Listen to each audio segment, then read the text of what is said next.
Portugalissa on ollut ihmisasutusta 500 000 vuoden ajan.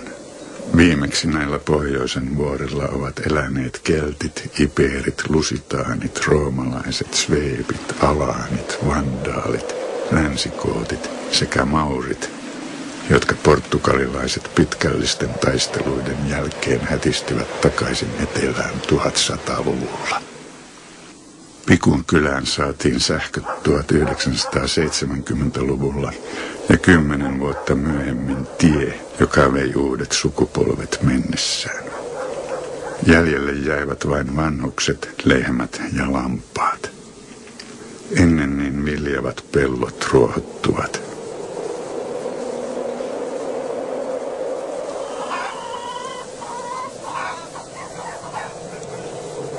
Paimenessa kyläläisiä auttavat Castro Laboreiron koirat, jotka muodostavat oman rotunsa ja suojelevat eläimiä vuorilla asuvilta susilta.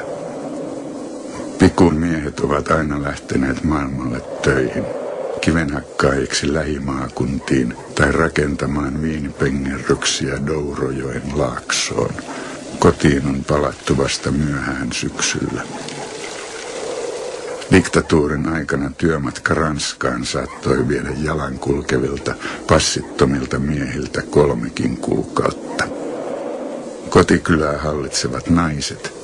Brasilina ja Virginia Rodriguez ovat asuneet Pikussa koko ikänsä.